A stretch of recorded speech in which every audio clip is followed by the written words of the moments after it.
이 멜기세덱은 살렘 왕이요 지극히 높으신 하나님의 제사장이라. 여러 왕을 쳐서 죽이고 돌아오는 아브라함을 만나 복을 빈 자라. 아브라함이 모든 것의 10분의 1을 그에게 나누어 주니라. 그 이름을 해석하면 먼저는 의의 왕이요 그 다음은 살렘 왕이니 곧 평강의 왕이요 아버지도 없고 어머니도 없고 족보도 없고 시작한 날도 없고 생명의 끝도 없어 하나님의 아들과 닮아서 항상 제사장으로 있느니라. 이 사람이 얼마나 높은가를 생각해 보라. 조상 아브라함도 노량물 중 10분의 1을 그에게 주었느니라. 레위의 아들들 가운데 제사장의 직분을 받은 자들은 율법을 따라 아브라함의 허리에서 난 자라도 자기 형제인 백성에게 10분의 1을 취하라는 명령을 받았으나 레위 족보에 들지 아니한 멜기세덱은 아브라함에게서 10분의 1을 취하고 약속을 받은 그를 위하여 복을 빌었나니 논란의 여지가 없이 낮은 자가 높은 자에게서 축복을 받느니라. 또 여기는 죽을 자들이 10분의 1을 받으나 저기는 산다고 증거를 얻은 자가 받았느니라. 또한 10분의 1을 받는 레위도 아브라함으로 말미암아 10분의 1을 바쳤다고 할 수 있나니 이는 멜기세덱이 아브라함을 만날 때에 레위는 이미 자기 조상의 허리에 있었습니다. 12절입니다. 제사 직분이 바뀌어졌은즉 율법도 반드시 바꾸어지리니. 아멘. 하나님의 말씀입니다. 패배의식을 가지고 엠마오로 터벅터벅 걸어가던 제자들을 부활하신 주님께서 만나 주셨을 때의 정황을 누가는 이렇게 그의 복음서에서 기록하고 있습니다. 누가복음 24장 25절로 27절 말씀인데요. 이르시되 미련하고 선지자들이 말한 모든 것을 마음에 더디 믿는 자들이요 그리스도가 이런 고난을 받고 자기의 영광에 들어가야 할 것이 아니냐 하시고, 자 27절 같이 읽습니다. 이에 모세와 모든 선지자의 글로 시작하여 모든 성경에 쓴 바 자기에 관한 것을 자세히 설명하시니라. 모든 성경에 쓴 바 자기에 관한 것. 여러분, 성경이 증거하고 싶은 것이 무엇인가? 그것은 죄인된 인간을 위하여 대속 제물로 희생하셔서 십자가에 죽으시고 살아나신 예수 그리스도입니다. 믿음의 확신을 갖는다는 것의 의미가 뭐냐? 그건 내가 내 자신이 얼마나 강하고 내 얼마나 믿음이 좋은가를 아는 것이 믿음의 확신이 아니라 나를 위하여 십자가에 달려 죽어주신 예수 그리스도가 얼마나 위대한 사랑의 사도이신가를 아는 것입니다. 그게 믿음의 확신인 것인 거예요. 믿음의 확신은 예수를 바로 알 때 가능하고요. 여러분, 믿음 생활의 목표는 헌금을 많이 하고 봉사를 열심히 하는 것이 아닙니다. 믿음의 목표는 이 예수 그리스도를 깊이 알아가는 것이죠. 신앙 성숙의 증거는 예수 그리스도의 장성한 분량이 충만한 데까지 자라가는 것, 그것이 신앙의 성숙인 것입니다. 그렇기에 믿음의 연륜이 더하면 더할수록 무슨 교회 시스템, 정치에 대해서 더 아는 것이 아니라 예수 그리스도를 깊이 알아가는 것입니다. 하지만 이 일은 쉬운 일만은 아닙니다. 왜냐하면 우리가 예수 그리스도를 아는 것을 방해하는 세력들이 우리 주변에 널려져 있기 때문에 그렇습니다. 여러분, 성도는 마치 운동 경기에 비교를 한다면 어웨이 게임, 우리가 홈팀에서 게임하는 것이 아니라 타 지역으로 가서 게임하는 것과 같습니다. 물론 한국과 같이 지형이 적은 곳에서는 버스나 교통수단만 사용하면 언제든지 어디든지 내가 원하는 홈팀을 경기장에 가서 같이 응원하면서, 사실 한국 스포츠의 또 재미는 응원하는 것을 보는 것 아닙니까? 하지만 미국과 같이 이런 넓은 데는 그렇지 않습니다. 홈팀의 경우에 그 홈팀은 홈팀 색깔로 아주 그냥 꽉 차 있죠. 어웨이하는 사람, 어웨이하는 팀의 색깔은 그저 군데군데 몇 군데서 볼 수 있을 뿐입니다. 여러분, 우리는 어웨이 게임을 하는 중에 있습니다. 이 온 세상은 공중권세 잡은 자들의 영향력 아래 하시라도 여러분의 믿음을 어떻게 해서든지, 여러분의 관심을 어떻게 해서든지 예수 그리스도로부터 앗아가려는 세력들의 세력장인 것이 바로 세상이죠. 그렇기에 이 세상 안에서 우리가 예수 그리스도를 알아가는 것 쉬운 일이 아닙니다. 그래서 우리는 이렇게 매 주일마다 주님의 명령에 따라 출애굽하듯이 세상을 떠나오는 것이죠. 세상의 영향력에서 벗어나 교회라는 공동체 안에 모여서 이 예수 그리스도에 대해서 상기받고 소개받고 그리고 더 깊이 알아갈 수 있도록 하나님은 이런 공적인 예배의 장을 허락하시는 것입니다. 여러분, 히브리서 기자가 히브리서 5장에서 이렇게 한탄했던 것을 여러분 한번 기억해 보십시오. 자, 히브리서 5장 11절 말씀인데요. 멜기세덱에 관하여는 우리가 할 말이 많으나 너희가 듣는 것이 두나무로 설명하기 어려우니라. 때가 오래되었으므로 너희가 마땅히 선생이 되었을 터인데 너희가 다시 하나님의 말씀의 초보에 대하여 누구에게서 가르침을 받아야 할 처지이니 단단한 음식은 못 먹고 젖이나 먹어야 할 자가 되었도다.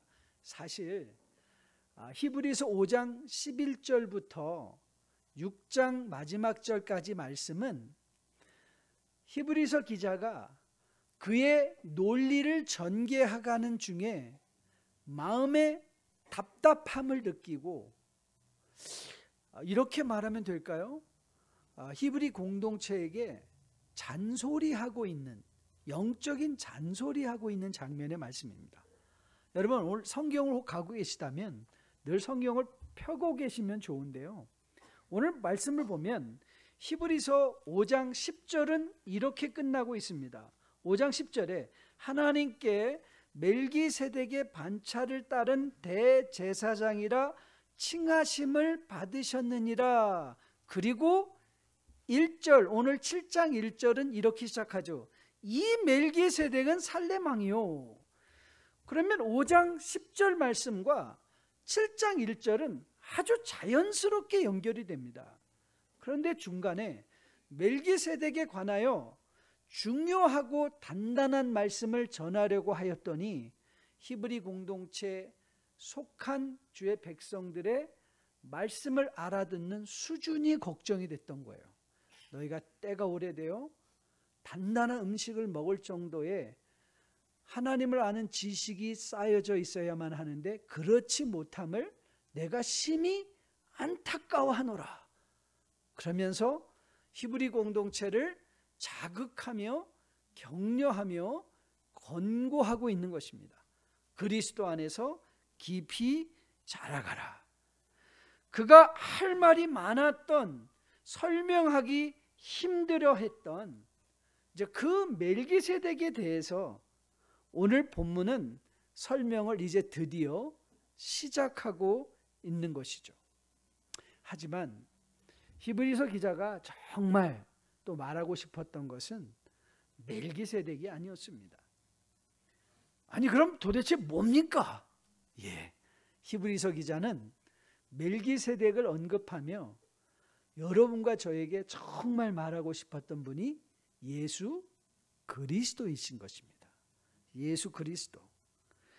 왜냐하면 모든 성경은 바로 예수 그리스도, 십자가, 그리고 부활의 메시지이기 때문에 그렇습니다. 여러분, 여러분에게 자주 말씀드리죠. 이건 여러분이 마음판에 아주 기억하고 있으면 좋은데요. 성경에는 복잡한 것, 여러 다른 주제에 여러 다른 시간대에 성경이 쓰여져서 복잡할 것 같지만 성경이 말하고 싶어하는 주제는 단순하다고 여러분 말씀드렸죠. 성경이 말하고 싶은 주제가 네 가지라고. 가장 먼저 뭐였죠? 하나님은 누구신가? 하나님은 누구시고 하나님은 어떻게 일하시는가? 그리고 두 번째 주제가 뭐라 그랬죠? 인간은 어떤 존재인가?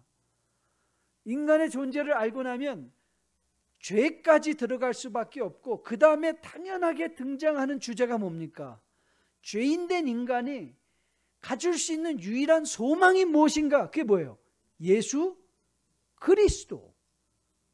그리고 그 그리스도를 믿는 주의 백성들이 이루어가는 공동체, 하나님의 나라, 교회는 어떤 것인가? 그래서 여러분들이 성경에 어디를 펴도 사실 이 네 가지 주제를 보려고 하면 돼요.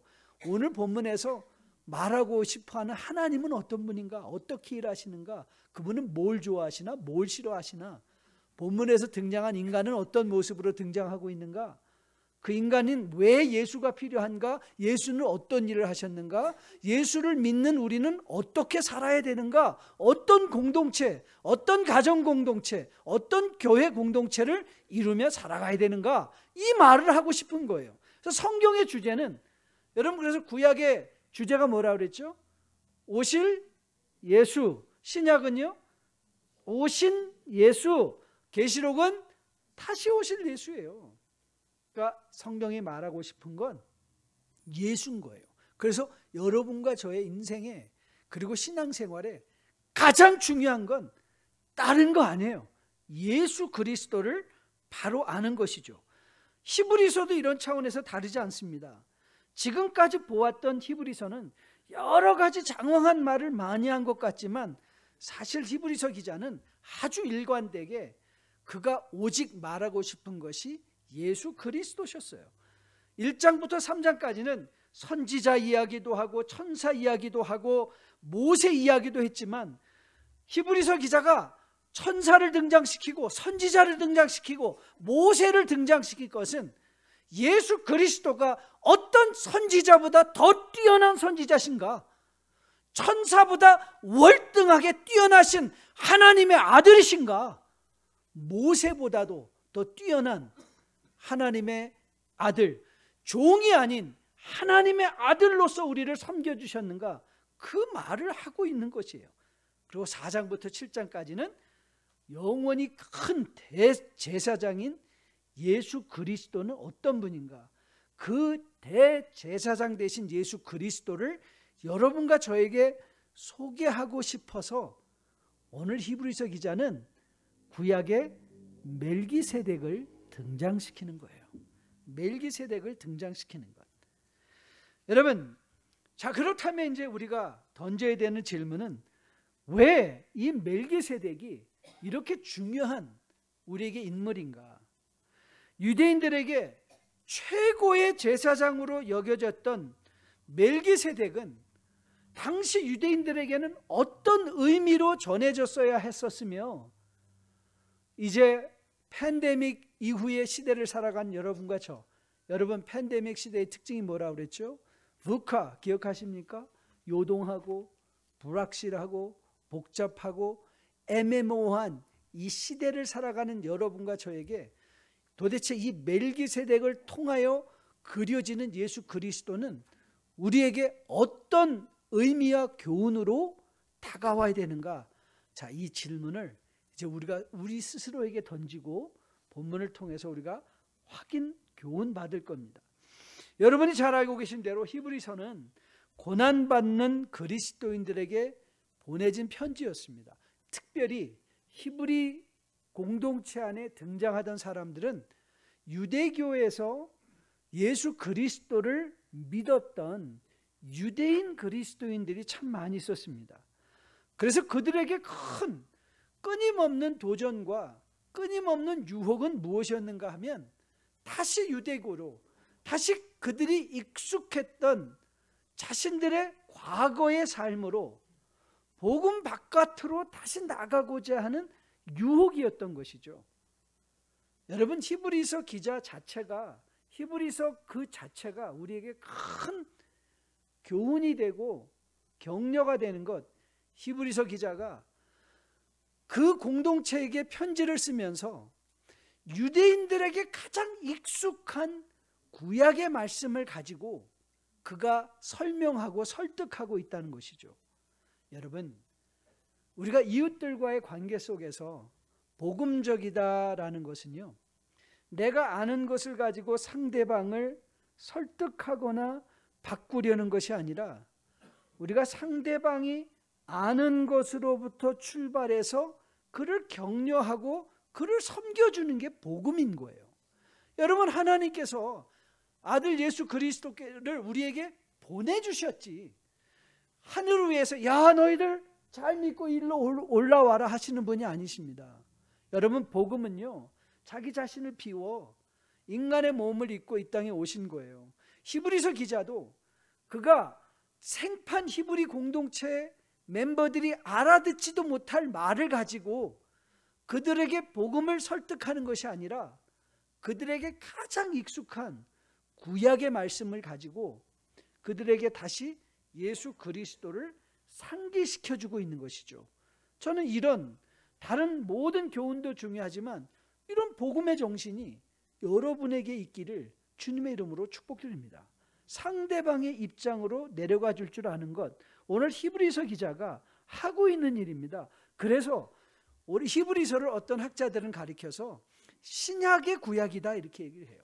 왜냐하면 구약의 많은 내용들을 차용해 와서 유대인 그리스도인들에게 복음의 분명함으로,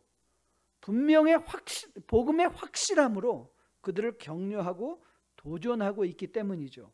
자, 그러면 이제 우리가 먼저 생각할 것은 바로 이 멜기세덱이라는 인물입니다.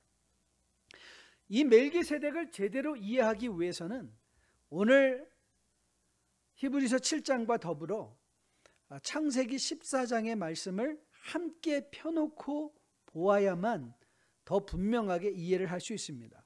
그리고 사실 오늘 말씀은 좀 단단한 음식입니다. 제가 일부 예배를 드리면서 많이 당황을 했는데, 뭐냐면 제가 3분의 2밖에 안 맞췄는데 설교 시간이 다 지나가 버린 거예요. 그래서 2부 예배 때는 어떻게 이 말씀을 잘 조정할까, 지금 제 머리가 지금 컴퓨터처럼 팽팽팽팽 돌아가고 있습니다. 하여튼 잘 한번 해보도록 하겠습니다. 그래서 여러분들이, 저는 이 설교를 앞으로 이 7장 설교를 한 3번 정도 할 예정인데, 여러분들이 이걸 한 번 듣는 것으로 만족하지 마시고 창세기 14장 말씀을 숙지해 가면서 유튜브를 통해서 몇 번 들으시면서 오늘 멜기세덱을 통하여 우리에게 보여주고 싶어하는 하나님, 그리고 예수 그리스도를 여러분들이 더 분명한 실체로 여러분의 마음판에 새길 수 있게 되기를 주님의 이름으로 축복드립니다. 자, 이 멜기세덱이 등장하는 장면이 창세기 14장입니다. 14장 1절 2절은 이렇게 기록되어 있어요. 당시에 시날왕 아므라벨과 엘라사 왕 아리옥과 엘람 왕 그들라오멜과 고이망 왕 디달이 소돔 왕 베라와 고모라 왕 비르사와 아드마 왕 시납과 스보임 왕 세메벨과 벨라 곧 소알 왕과 싸우니라. 이 부족 간의 전쟁의 이야기로 창세기 14장은 시작하고 있습니다. 그럼 우리는 이런 생각이 들죠. 아니, 먼 이방에 몇천 년 전에 그 전쟁 이야기가 도대체 우리와 무슨 상관이 있기에 히브리서 기자는 그들을 언급하고 있는 것인가? 왜냐하면 그 전쟁에 collateral damage가 있었기 때문에 그래요. collateral damage라는 건 이 부수적인 피해인데요. 고레 싸움에 새우등 터진다고, 이제 소돔과 고모라 하면 여러분에게 아브라함 시대에 떠오르는 인물이 하나 있죠. 누가 있죠? 아브라함의 조카였던 롯이 이제 떠오르지 않습니까? 이 전쟁에, 부족 간의 전쟁에 롯이 그 가운데 끼어서 피해를 당하게 된 것이죠. 자, 14장 11절 12절을 이렇게 기록되어 있습니다. 내 왕이 소돔과 고모라의 모든 재물과 양식을 빼앗아가고 소돔에 거주하는 아브라함의 조카 롯도 사로잡고 그 재물까지 노략하여 갔더라. 역시 아브라함은 저보다 훨씬 뛰어난 분이신 것 같아요. 저 같으면 좀 이런 생각이 들었을 것 같아요. 그거 참 고소하다. 왜 그런지 아시죠? 이제 롯의 가정과 아브라함의 가정이 각각 그 소유가 창대해져서 함께 하지 못하게 되었을 때 아브라함이 어린 롯에게 선택권을 주지 않았습니까? 야, 이제 너와 나가 함께 할 수 없으니 네가 좌하면 나는 우하고 네가 우하면 나는 좌하리라. 이렇게 선택권을 줬어요. 그러자 롯이 눈을 들어 싹 돌아보았더니 소돔과 고모라가 완전히 젖과 꿀이 흐르는 화려한 라스베가스였던 거예요. 그래서 그가 낼름 한 번 빼지도 않고 나 저거 가질래요, 나 저기 갈래요 하고 소돔과 고모라를 선택했죠. 제 생각, 여러분 창세기를 다시 한번 찬찬히 읽어보면 제 생각에 아브라함이 많이 섭섭했던 것 같아요. 말은 그렇게 했지만 그래도 삼촌이 연장자니 먼저 택하세요. 그럴 것 같았는데 아유 어린 롯이 약삭빠르게 좋은 데를 선택해 버린 것이죠. 어떻게 알 수 있는가? 왜냐하면 하나님이 또 아브라함에 나타나셔서 위로해 주시거든요. 괜찮아. 눈을 들어 보는 네 모든 땅이 다 내 것이 되고 내 후손의 땅이 될 것이야 라고 위로해 주시는 장면 기억하실 것입니다. 이런 정황을 미루어 볼 때 롯이 잡혀갔다는 것에 대해서 사실 아브라함은 신경 쓰지 않아도 됐을 것 같아요. 자기 택한 것의 대가를 그가 받는다. 하지만 아브라함은 그렇지 않았습니다. 조카 롯이 사로잡히고 모든 것을 노략당했다는 이야기를 들었을 때 아브라함은 그 자리에 앉아서 롯을 위해서 기도한 것만도 아니었습니다. 자기 집에서 자기 비용으로 직접 키운 사병 318명을 데리고 자기가 직접 가서 목숨을 걸고 조카 롯과 그의 소유물을 위하여 싸우러 나간 것이죠. 여러분 그러나 상상해 보십시오. 아무리 아브라함의 사병이 훈련을 잘했다 할지라도 이미 부족 간의 군대와 비교할 수 있었겠습니까? 정규 군인과 같지는 않았을 것입니다. 게다가 이건 일개 한 집안의 사병이었지만 4개의 국가가 연합해서 이미 4개의 국가를 이겨버린 상태의 군인들의 상태라면 군인 수로만도 사실 비교할 수 없었을 것입니다. 그리고 성경은 아브라함이 싸울 때 무슨 기적적인 하나님의 간섭하심으로 그가 승리했다라고도 적고 있지 않습니다. 뿐만 아니라 성경은 아브라함이 하나님께 하나님 이 전쟁에서 이기게 해주신다면 제가 10분의 1을 드리겠습니다 라고 말하지도 하나님과 거래하듯 전쟁 전에 서원하지도 않았습니다. 그는 온 힘을 다하여 자신의 군사들과 치열하게 싸웠고 그 싸움에서 조카 롯과 그의 재물뿐만 아니라 그 모든 소돔과 고모라의 부족에 빼앗겼던 모든 재물까지 다 되찾아온 것입니다. 자, 왜 우리가 이런 사실을 집중해서 보아야만 하죠? 적어도 아브라함 편에서 볼 때 이번 싸움의 시작도 결과도 다 아브라함의 작품이라는 사실 때문에 그렇습니다. 다 아브라함의 작품이었습니다. 다시 말하면 아브라함이 하나님께 11조를 드려야 할 아무런 이유가 없었다는 것입니다. 자기 힘으로 모든 것을 이루었기 때문에 그렇죠. 돌아오는 길에 제가 상상해 보건대 아마 아브라함은 의기양양했을 것 같아요. 이런 생각도 들었을 것 같아요. 내가 이제 좀 컸네. 내가 이제 좀 컸네. 그리고 어쩌면 그의 목에 좀 힘이 들어갔을지도 모르겠습니다. 그가 승리하고 돌아오는 장면을 창세기는 이렇게 기록하고 있습니다. 자, 한번 들어보십시오. 창세기 14장 17절입니다. 아브라함이 그돌라오멜과 그와 함께 한 왕들을 쳐부수고 돌아올 때 소돔 왕이 사회 골짜기 곧 왕의 골짜기로 나와 그를 영접하였고, 자 18절 같이 읽어볼까요? 살렘 왕 멜기세덱이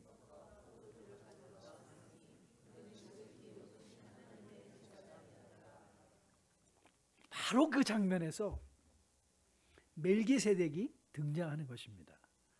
승리하고 의기양양해서 모든 전리품을 당당하게 가지고 돌아오는 아브라함을 만나준 것이죠. 그 멜기세덱이 영접했던 장면을 또 이렇게 창세기는 적고 있습니다. 창세기 19절입니다. 14장 19절. 그가 아브라함에게 축복하여 이르되 천재의 주제시오 지극히 높으신 하나님이여 아브라함에게 복을 주옵소서. 20절 같이 읽습니다. 너희 대적을 내 손에 붙이신 지극히 높으신 하나님을 찬송할지다. 여러분, 오늘 멜기세덱이 아브라함에게 새로운 정보를 주고 있습니다. 그 새로운 정보가 뭐였죠? 하나님께서 모든 대적을 그의 손에 붙였다는 거예요. 아브라함은 자기 힘으로, 자기 생각대로, 자기 계획대로 이 전쟁에서 이긴 줄 알았는데 멜기세덱이 지적해 주죠. 아니야, 그건 하나님께서 너에게 주신 복이야. 그러자 아브라함이 그 은혜를 퍼뜩 깨닫고 그가 가장 먼저 했던 일이 뭐냐? 10의 1조를 멜기세덱에게 함께 드렸다는 그 기록이 이제 14장 20절 후반부의 말씀입니다. 자, 왜 히브리서 기자는 이 사실을 언급하고 있는가? 많은 현대의 교인들이 11조 하면 아유, 저 교회는 또 무슨 구약의 율법 얘기하고 있네. 우리 신약시대, 복음시대를 살아가는데 무슨 10의 1조야. 여러분, 오늘 본문을 보십시오. 오늘 본문에서 히브리서 기자가 창세기 14장을 등장시키며 11조를 소개하는 장면의 말씀은 모세의 율법이 주어지기 전입니다. 모세의 율법이 11조라는 규정으로 의무화되기 전에 이미 창세기에서 등장하는 것이죠.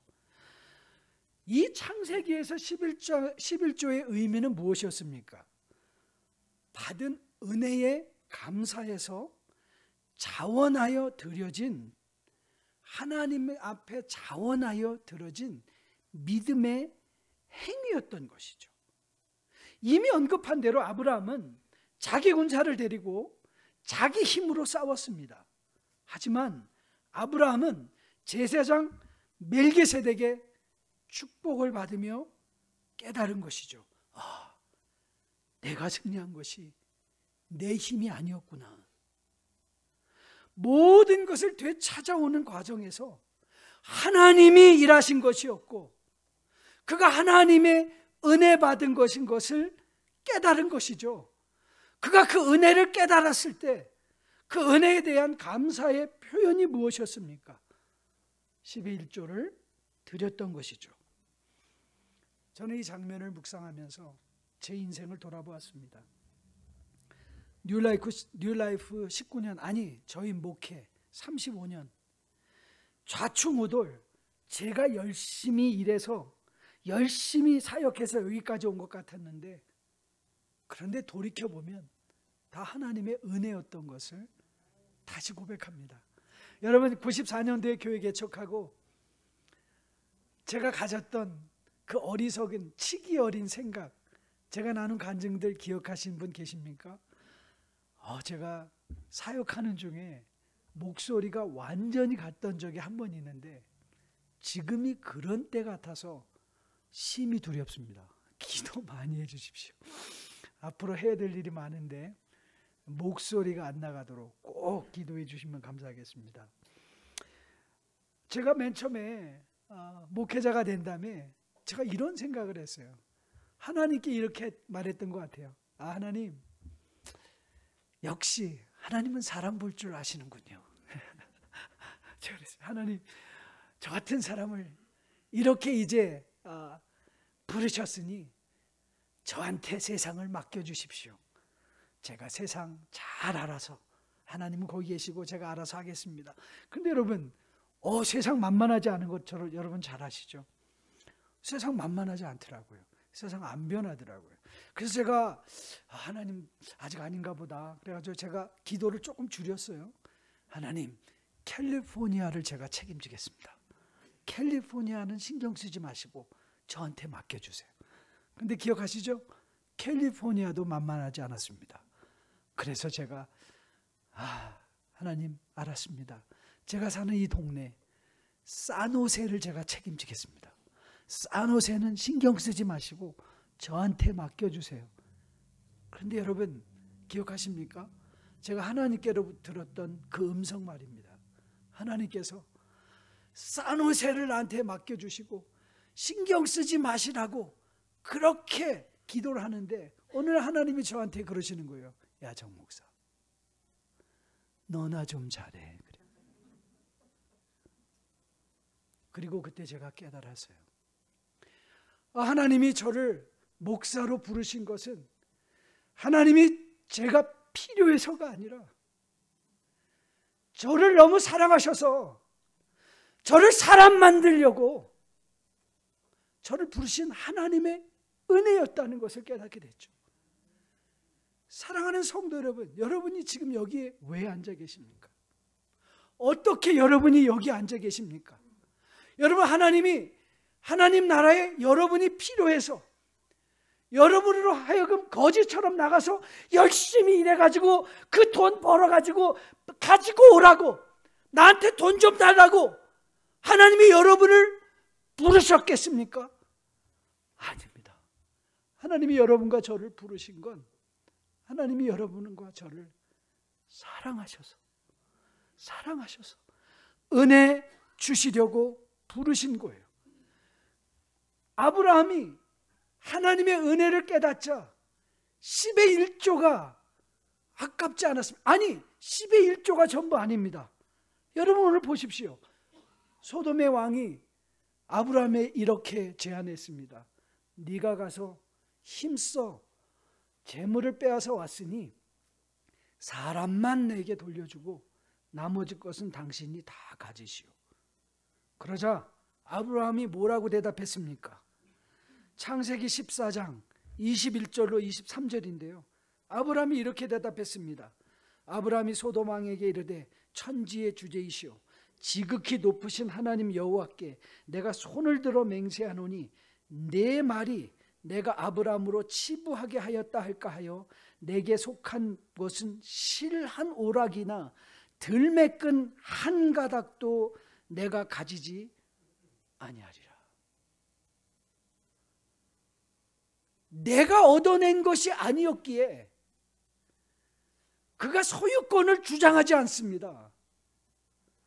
아니, 자기가 얻어낸 것으로 내가 부자가 되는 것이 아닌 것을 알기에 내가 유일하게 이 땅에서 풍요롭게 풍성하게 살아갈 수 있는 건 여호와 이레에 공급하시는 하나님의 은혜인 것을 그가 깨달았을 때, 그가 기꺼이 그가 받은 모든 것을 다 돌려줄 수 있는 여유가 아브라함에게 있었던 것이죠.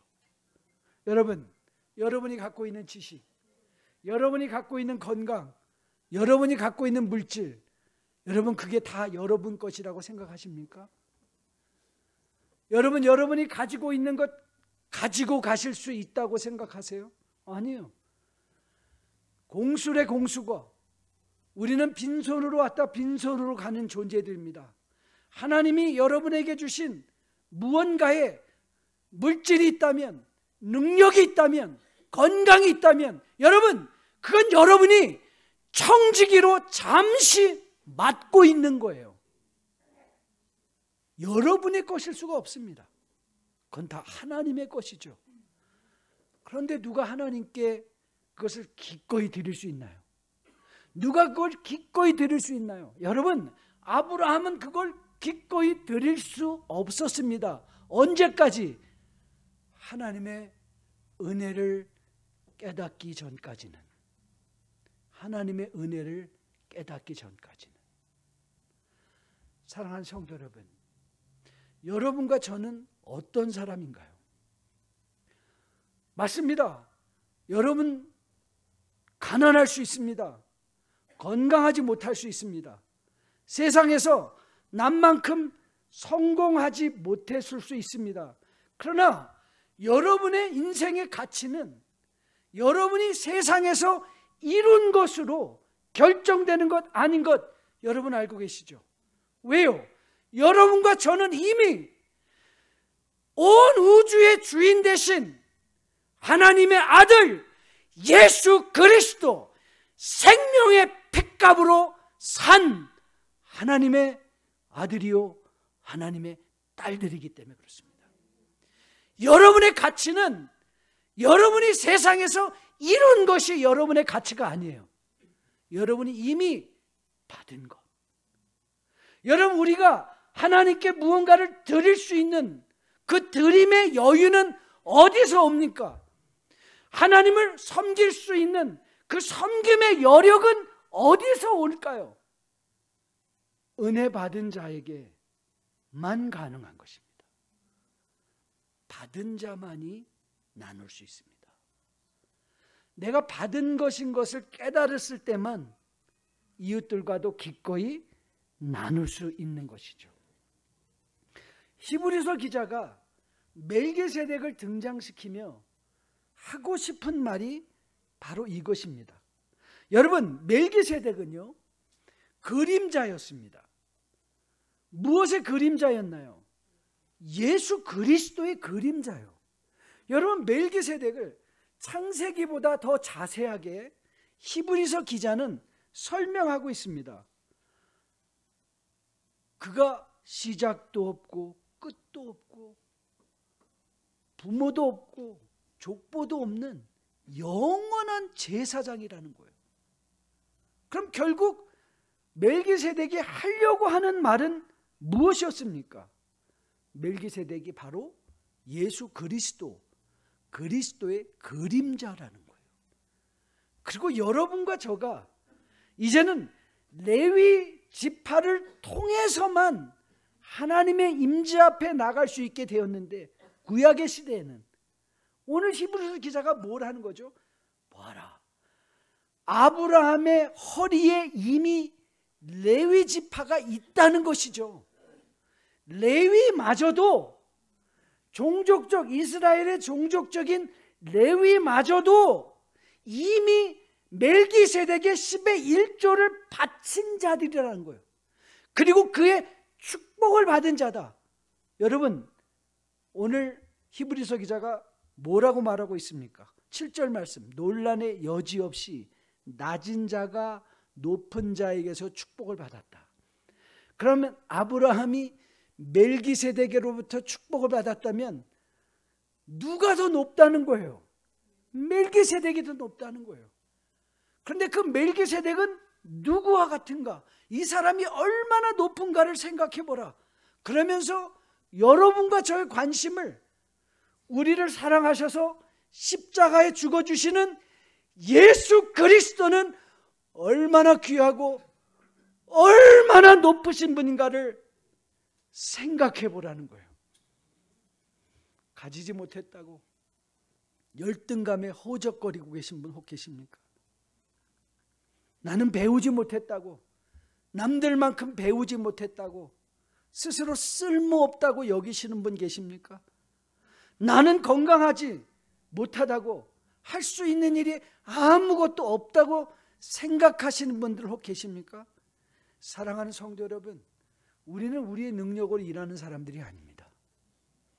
우리는 받은 은혜에 대해서 내가 가진 작은 것 기꺼이 기쁜 마음으로 함께 드리고 나눌 수 있는 것이, 그게 그리스도인입니다. 그게 예수를 닮은 자들인 것입니다. 평생 하나님 앞에 부르심을 받아 섬기면서 드림의 삶을 살면서 은혜를 깨달은 후에 저는 다 못 드리는 것이 하나님 앞에 미안하고 어떻게 하면 더 드릴 수 있을까? 나의 시간이라도 어떻게 하면 하나님 앞에 더 드릴 수 있을까를 생각할 수 있었습니다. 아까운 것이 뭐가 있겠습니까? 여러분, 뭐가 아까우세요? 받은 은혜를 우리가 기억한다면, 여러분과 저를 위하여 기꺼이 십자가에 달려 죽어주시며 이제 여러분의 신분을 하나님의 아들로, 하나님의 딸로 이끌어 주시며 이제 더 이상 너를 종이라 칭하지 아니하고 친구라 칭하시며 여러분과 저에게 너희는 가라고, 너희는 가서 모든 족속으로 제자를 삼으라고, 그러나 너를 버려두지 않고 내가 함께 가겠다고 약속해 주고 계신 그 예수님, 저는 그 예수님이 여러분의 인생의 가치가 되고, 저는 그 예수님이 여러분의 인생의 자신감이 되고, 저는 그 예수님이 여러분의 인생의 확신이 될 수 있게 되기를 주님의 이름으로 축복드립니다. 여러분, 히브리서 기자가 오늘 본문 9절 10절에서 아브라함이 멜기세덱에 10분의 1을 바쳤다는 내용을 반복해서 말하고 있습니다. 9절이죠. 또한 10분의 1을 받는 레위도 아브라함으로 말미암아 10분의 1을 바쳤다고 할 수 있나니 이는 멜기세덱이 아브라함을 만날 때에 레위는 이미 자기 조상의 허리에 있었습니다. 여러분, 이건 하나님 여러분에게 무슨 11조 하십시오 이 얘기 아닙니다. 아브라함보다 멜기세덱이 더 위대하다는 것을 강조하며 결과적으로 우리가 예수 그리스도와 함께 동행하며 그분께 드림의 삶을 살 수 있는 것 그 자체가 얼마나 큰 축복인가를 생각해 보라는 히브리서 기자의 권면인 것으로 믿습니다. 히브리서는 이미 유대인들에게서 고난받는 유대인 그리스도인들에게 보내진 편지라고 말씀드렸습니다. 당시 기독교는 미미했고 많은 경우 예수님을 단지 십자가에 달려 죽은 사형수라고만 알고 있는 사람들이 많았습니다. 유대인들의 시선으로 볼 때 기독교는 참으로 하찮게 여겨졌고 그 도를 따르는 사람들은 무시해도 되는 것처럼 여겨졌었습니다. 하지만 오늘 히브리서 기자는 유대인 그리스도인들을 향하여 선언하고 격려하고 있습니다. 유대인들이 그토록 믿고 따르는 아브라함, 그를 축복한 멜기세덱, 그리고 그 멜기세덱보다 더 뛰어나신 예수 그리스도가 여러분의 구원자고 우리의 구원자임을 그가 선언하고 있는 것이죠. 그러면서 이제 다음 시간에 좀 더 자세히 볼 것이지만 오늘 12절 말씀을 별도로 읽었죠. 자, 12절 이렇게 적혀 있습니다. 제사 직분이 바뀌어졌은즉 율법도 반드시 바꾸어진다. 여러분, 제사 직분이 어떻게 바꿔졌죠? 인종적 레위 아론의 후손이 아닌 그들은 단지 그림자에 불과했고 여러분과 저의 진정한 제사장, 대제사장 되시는 분은 예수 그리스도시고 그 예수 그리스도야말로 우리를 영원한 안식으로 인도해가며 하나님의 보좌 앞에 담대히 나가게 하는, 보좌 앞에 담대히 나가게 하는 하나님의 놀라운 은혜임을 보고 듣고 알게 하기를 히브리서 기자는 원했고, 저는 여러분도 오늘 본문 말씀을 통해서 멜기세덱보다 더 뛰어난 이제 바뀌어진 제사 규정, 이제 더 이상 동물의 피가 아니라 단번에 흘려주신 예수 그리스도 보혈의 피로 말미암아 구원받은 여러분과 저가 어떻게 당당하게 확신 있게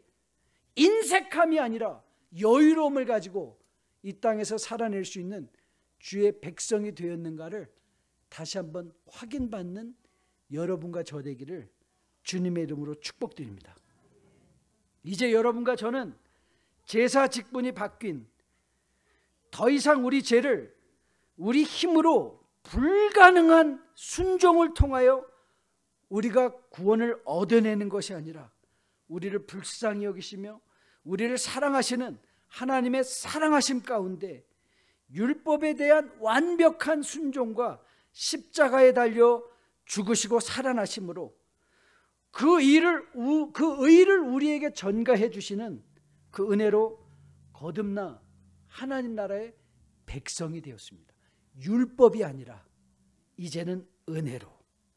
멜기세덱은 제사장일 뿐만 아니라 의의 왕이요 평강의 왕이십니다. 그 멜기세덱이 바로 예수 그리스도, 여러분의 의의 왕이요 우리의 평강의 왕이십니다. 이 예수로 말미암아 우리는 이웃과 평화를 누릴 수 있게 되었고, 이 예수로 말미암아 이제 세상에서 거지처럼 살아가는 것이 아니라 인색하게 내가 가진 것을 내 것인 양 권리로 주장하는 것이 아니라 기꺼이 감사한 마음으로 나누고 베풀 수 있는 그 자리에 들어간, 이제는 바뀐 질서의 새로운 나라의 백성이 이제 우리가 되었습니다. 저는 여러분과 저가 그 자신감을 가지고 그 의의 왕, 그 평강의 왕 예수 그리스도를 힘입어 이제 세상에서 세상에 여러분들을 끌어내리며 끊임없이 여러분의 가치를 세상의 소유로 여기며 여러분의 가치를 끌어내리려고 할 때, 그때마다 멜기세덱보다 뛰어난 예수 그리스도, 나를 위하여 십자가에 달려 죽이신 예수 그리스도를 다시 상기 받으시면서 더 겸손하게, 더 여유 있게, 더 당당하게 주님 다시 오시는 날까지 믿음의 삶 잘 감당해내는 여러분과 저 우리 모두 되기를 주님의 이름으로 축복드립니다. 우리 다 함께 일어나서 마지막 찬양하려고 하는데요, 찬송가입니다. 아, 하나님의 은혜로 있을 데 없는 자 왜 구속하여 주는지 난 알 수 없도다. 여러분, 우리가 믿고 의지할 것, 우리가 소유한 물질이나 우리의 건강 아닙니다. 요즘 신문을 보니까 돈 있는 사람도 죽고 돈 없는 사람도 죽고 다 죽더군요. 인생은 그렇게 끝나는 것 같아요. 하지만 여러분과 저는 이 땅에 그렇게 허무하게 사라져갈 존재들이 아닌 것 여러분 아시죠? 우리는 하나님의 아들, 하나님의 딸들이 되어서 영원한 생명을 사모하며 이 땅을 살아가는데 세상의 것에 마음을 두지 아니하고 하나님의 능력으로 이 땅을 순례자로 살아가도록 부르심을 받은 자들 아닙니까? 저는 오늘 이 찬송이 여러분에게 기도가 되고 저에게도 기도가 되었으면 좋겠습니다. 우리가 믿고 의지하는 것, 우리를 구속해 주신 예수 그리스도, 그 십자가의 은혜를 선언해내며 그렇게 살 수 있는 여러분과 저 되었으면 참 좋겠습니다.